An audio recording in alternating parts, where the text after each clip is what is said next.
Hello, dear listeners. It's that time again when we stroll through the paths of ambition, desire, and success. Welcome to the Dare to Declare podcast, where we explore the enchanting world of giant manifestors who've turned their visions and goals into the stuff of legends. I couldn't help but wonder, how do some people create the lives they've always dreamed of? Is it the magic of manifesting, the power of perseverance, or perhaps just a dash of serendipity? Well, dear friends, grab your coffee cups because we're about to spill the tea on fascinating journeys of those who dare to dream big and make it happen. Join me as we sip on success stories and ponder the ever-enticing question, can we all manifest our dreams into reality, or is it just an urban fairy tale?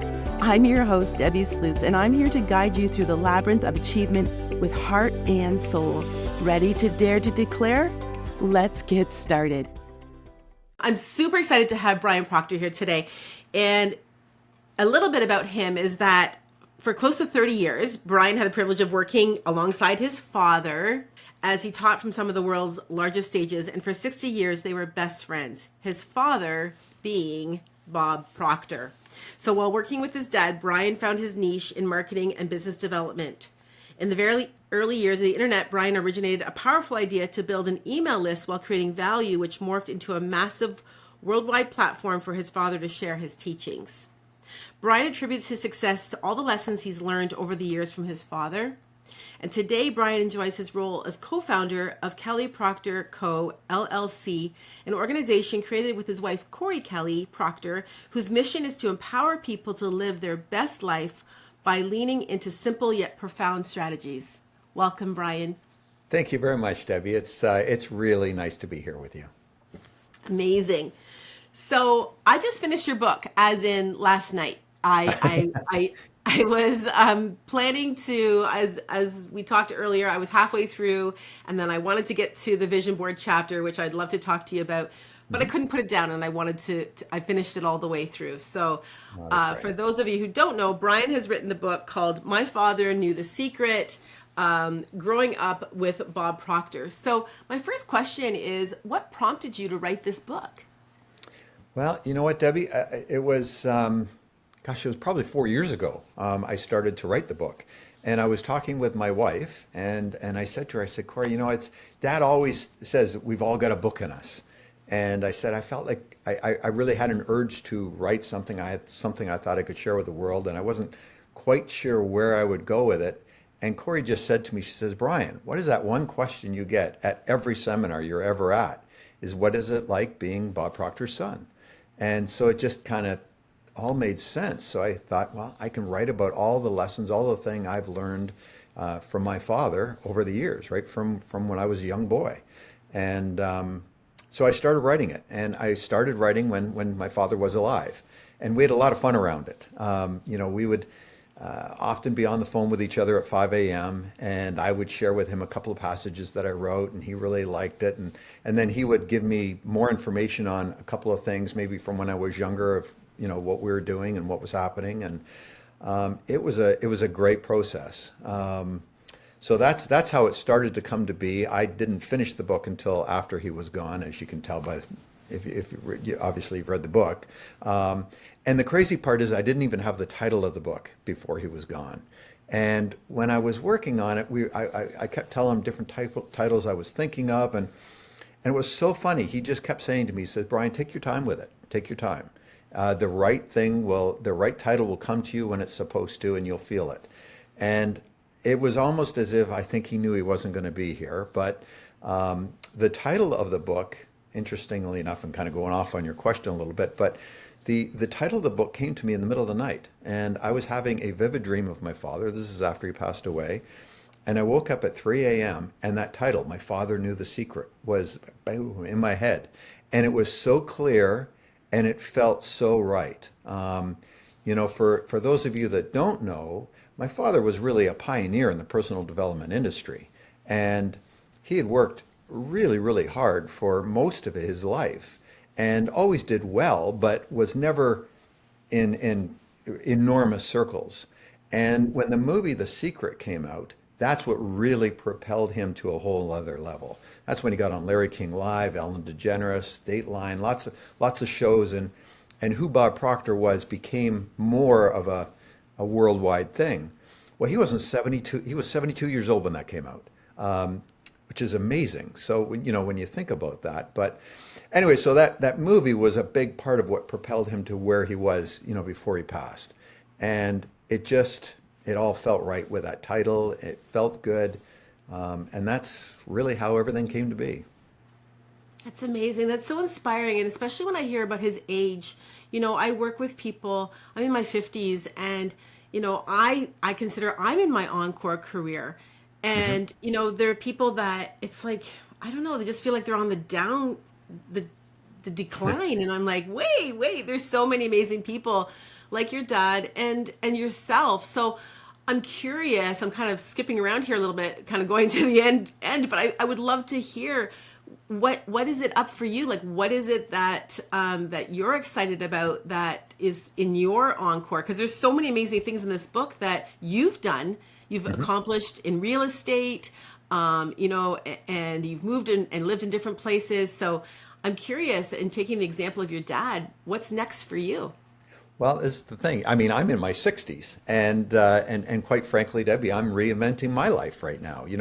I'd worked with my father for probably the last 25 years at least, maybe a little bit longer than that.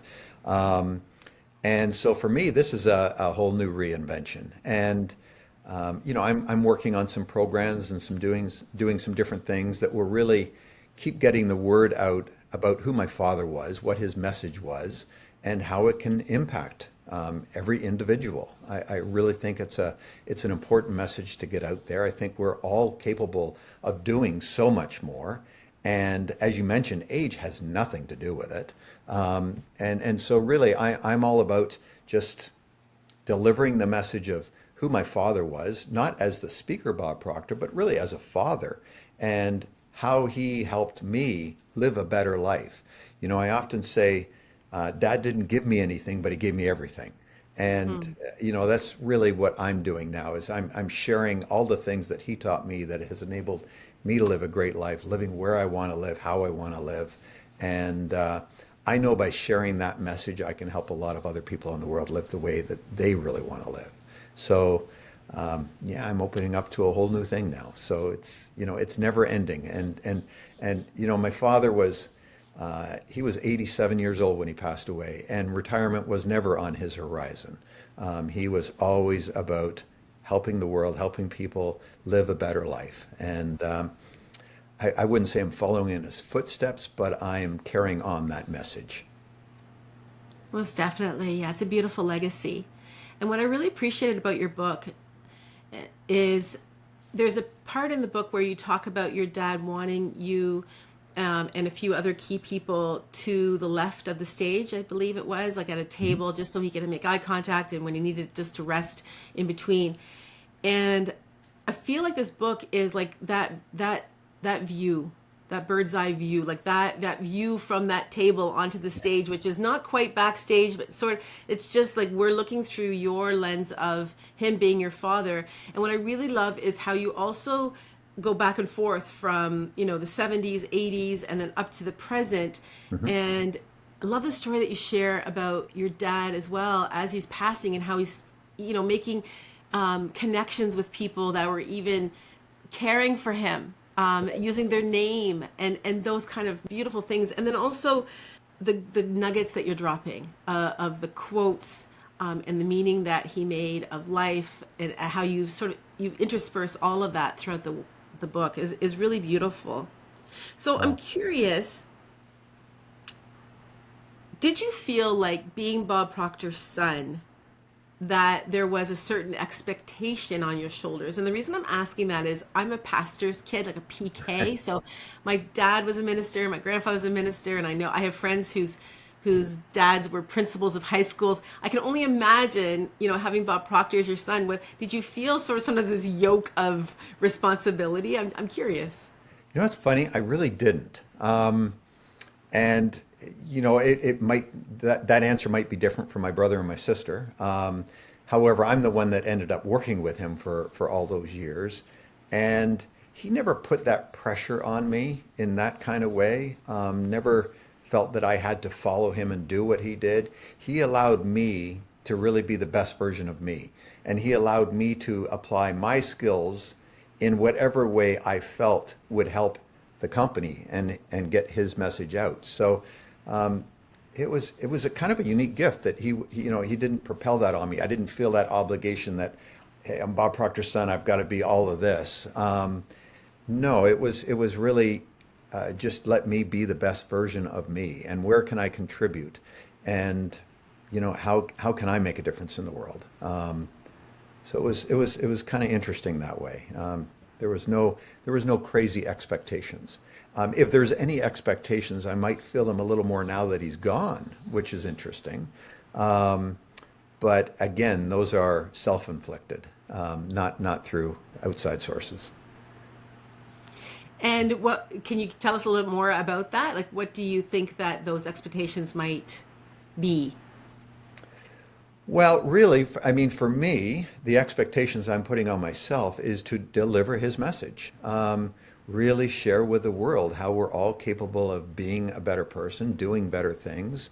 You mentioned about when he was in the hospital, and I look back to those times and I think, wow, he really taught through the way he was. That was a great thing, and that's really what I tried to put into the book is that Dad didn't preach his message; he lived it.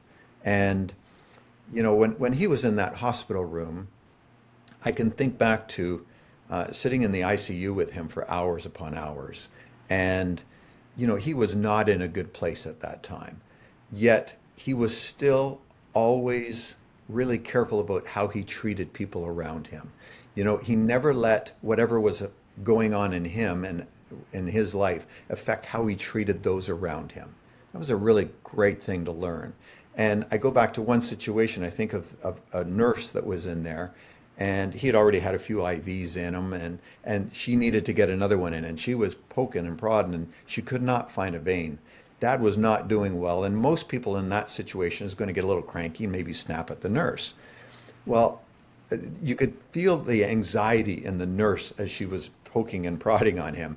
And what he did was he simply put his hand on her hand, and he just looked at her. He said, "Dear, you're doing a wonderful job. Don't worry, you'll find it. It's all good. I'm really glad you're here."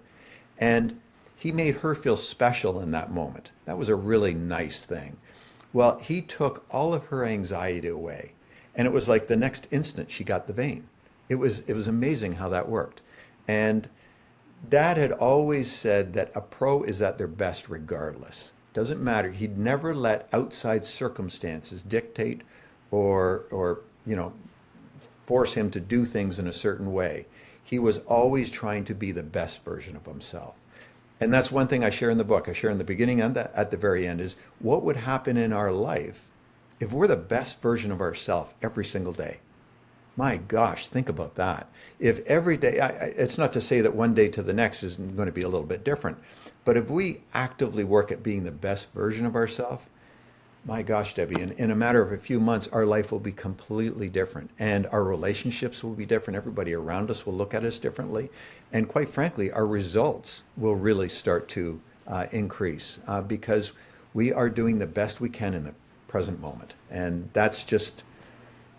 it's something that I learned from Dad. It's something that I in my heart, I carry on. And so if there's any pressure from anything, that's where it's at. And that's how I feel, what I put onto myself. And I think that's a good thing. Yeah. And what do you think your dad would say about that? I think he'd love it. I think he would love it. One of the things that Dad shared with me at the end, he said, "Brian, keep talking to me every single day. Just keep talking to me, and you will hear my voice in your intuition. That quiet something within." And I believe that. And I feel that I feel he's proud at what I've been doing. I really feel I've held him in a very good light in the way that he treated people around him and how he led his message, what he did to get his message out to the world. And I believe he'd be proud. That's what I think. Beautiful. I love the picture. I think it's your granddaughter watching a YouTube video of Bob, and just to think about how all of that is, truly creating that legacy within you, but then also the extended grandchildren and children. Yes.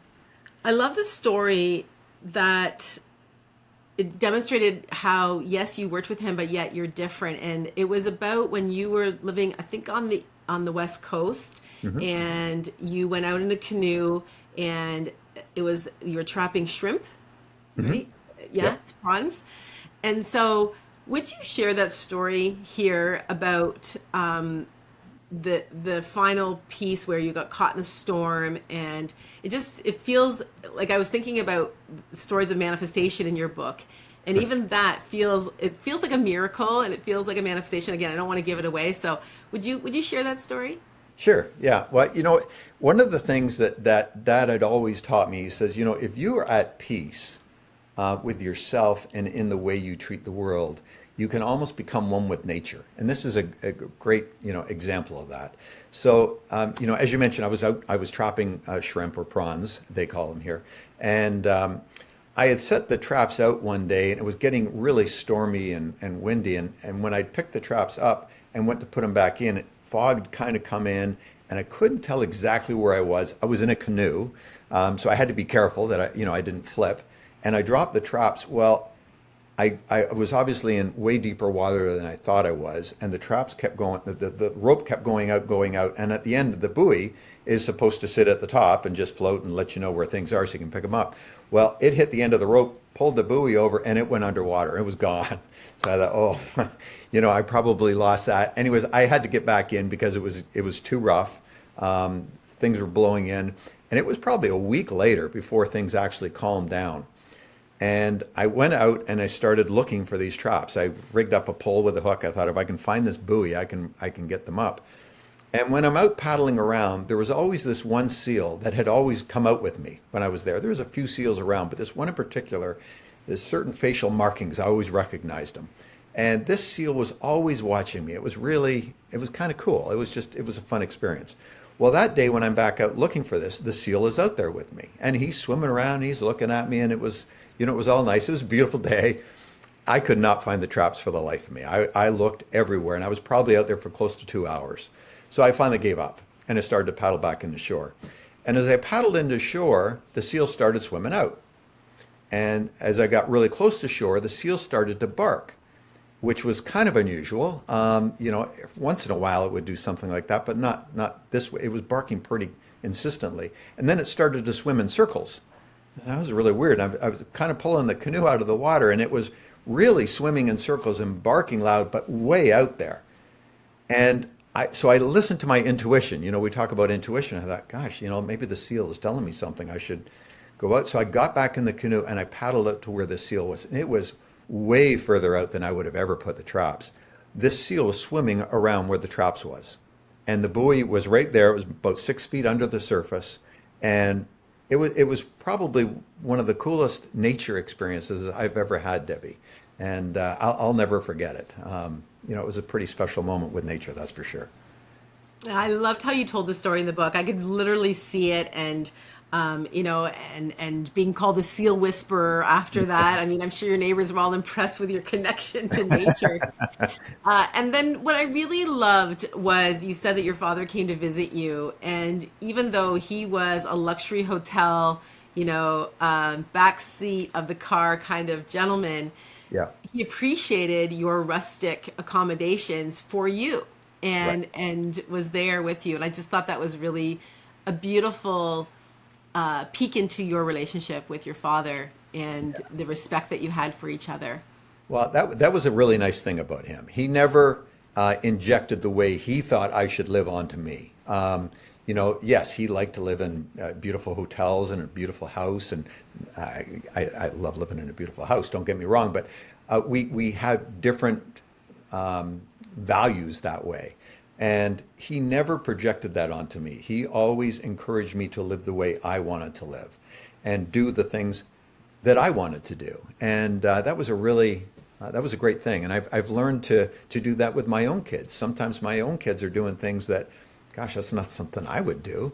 But knowing that the way Dad always encouraged me to do whatever it was that I desired, that's how I am with my children. And I encourage them in whatever they wish to do, even if it's something I wouldn't choose to do. I think that's I think that's a great way to be. And I think you really will bring up the best children by just being a support and encouragement rather than inflicting your viewpoints on them all the time. For sure, for sure. And that makes me think about leaving everyone that you meet with the impression of increase. And you spoke about that as well. Yeah, And that has become one of my mantras since studying your dad's work. And that it's just such a generous way to be. And right. I really appreciate that.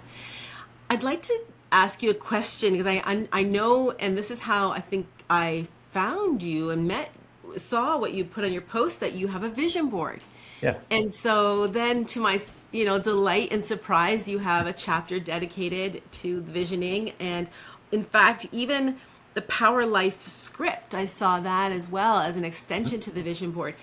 Would you talk to me a bit about your vision board experiences, how long you've been doing them, and perhaps a little bit about your current one? Even though we talked about this before, we're not going to show it. And I just so appreciated, Brian, that you had said that to me, because many people see it more as an art project or just something, a collage, and then it's just like a fun paint by numbers kind of activity. And as soon as you said that, I'm like, of course he knows that. It's a sacred activity.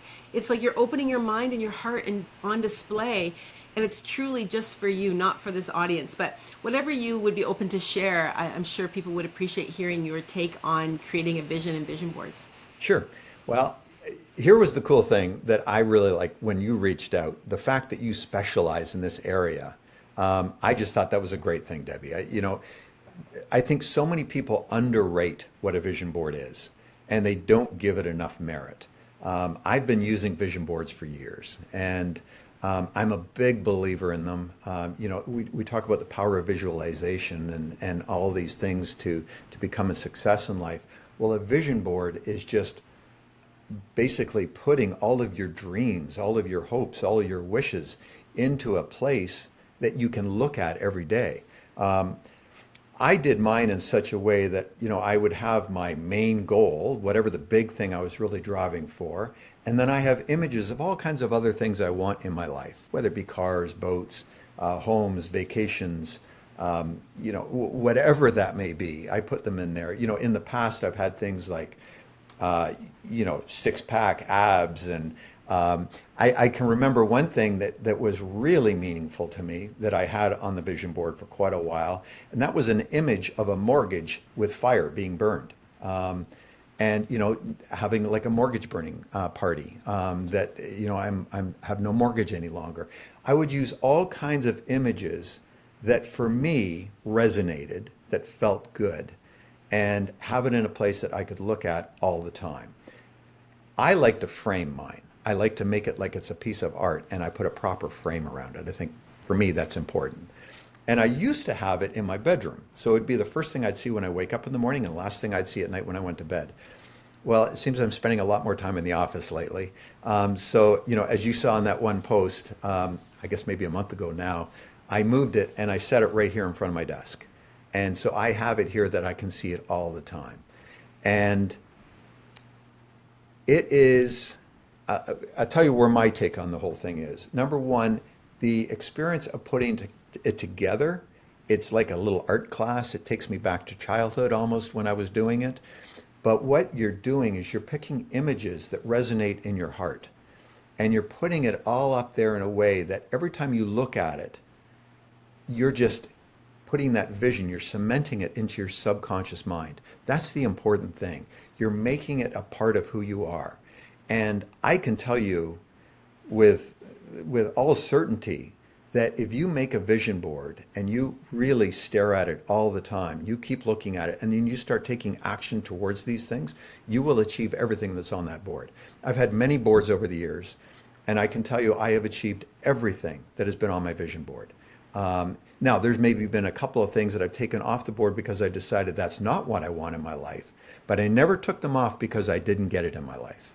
And that's really an important thing. So, I commend you because I think there's a lot of value in that. And I think if people would take it a little more seriously, not like a kid's art project, I think you'll get the value out of it because there is value there. Dad always he always taught that we learn things and we do things in our life through repetition. We form new habits. We bring things into our life through repetition.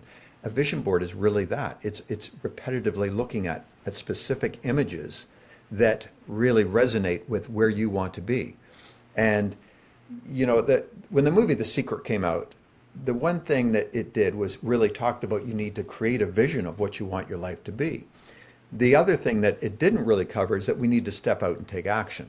And I think if you have this in front of you all the time, you're going to start stepping out and taking action to get whatever it is you want, because otherwise you're just going to get frustrated looking at it. And it's a great way to attain more in life. That's kind of my take on it. Yeah, so well spoken. Thank you. And one of the things that I really appreciated you saying in the book, and I agree, is that it has to do with the emotion. So not only the repetition, but that you feel the choices, that you feel emotionally connected to them. Did you Right. have a quote by Maria Montessori, I think, in your book? I did. Something about when it, yes, I should have marked it before we came on here, but one of the reason that struck me is because my background is in early years. So I was in childcare for 30 plus years. Hmm. And so I didn't teach in the Montessori philosophy, but was very familiar with that. And to paraphrase that, I believe when it's in the hand, it's in the heart. And so this is where, when you're able to play, so you talked about child activity, but when you're able to, like you said, it's like playing, Yeah. then you actually, that's why I'm a really big proponent of paper versus this sort of easier digital version. And I love that yours is paper, and I love that you frame yours as well. Yes.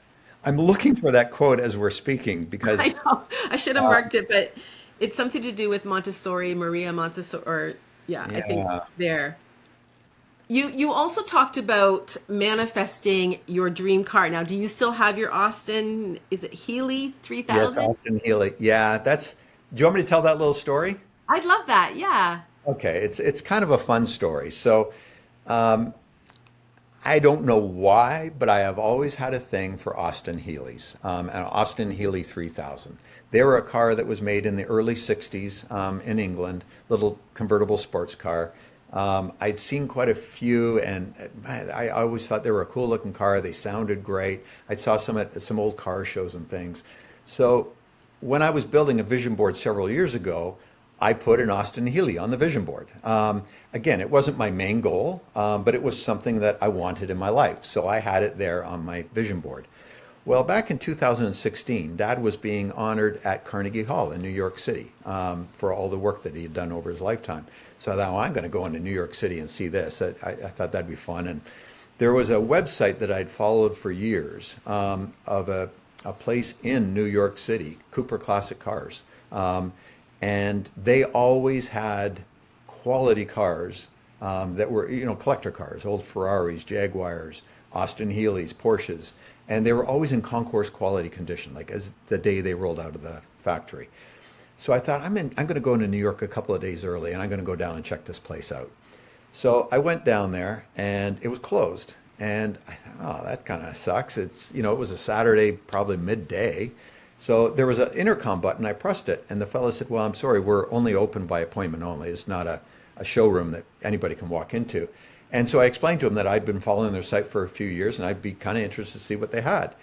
And so he said, "Well, you're lucky. I'm here right now, so I'll come down and let you in." And he turned on the lights and opened the doors, and I walked in. There was only maybe a dozen, 15 cars in the showroom, and right up against the wall was this Austin Healey. And Debbie, it was the exact color combo, everything that was on my vision board. It was like, wow. I mean, you talk about how things work.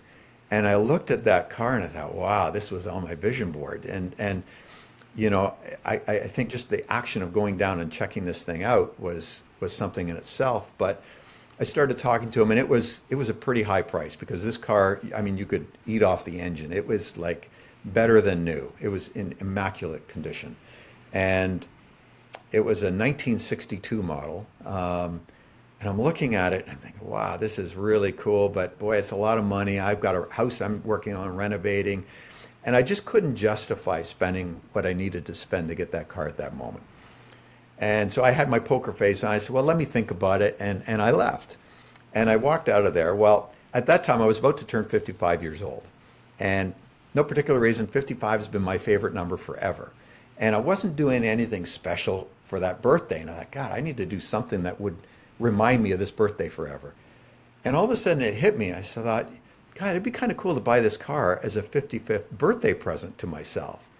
And I'm walking along and I'm thinking about it. Well, then I did the one thing that would get me to cross that line every time. I texted my father pictures of the car and I gave him a call. And we talked earlier about dad supporting me in whatever I wanted to do. He would never buy a collector car. He would have thought, why would you want something like that you're going to spend all this money on? You drive it only once in a while.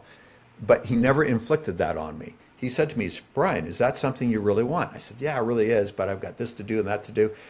And he just said to me, he said, those are all reasons why you can't do it right now. How can you do it right now? And he would get me to turn that around and start to think about, how can I do something? And I started to think about it. Well, if I do this or do that, maybe I could. And he just said, Brian, all you need to do is make a decision. You make a decision, you step out and do it. You'll find the way. And that was, I guess, all I needed to hear. So I went back and I negotiated a deal and I bought the car. And walking back to the hotel room, and I thought, gosh, I called the fellow back up and I said, can you just email me the British Heritage certificate on the car so I have that to look at before you ship the car down to me? He said, sure. So I get back to the hotel room.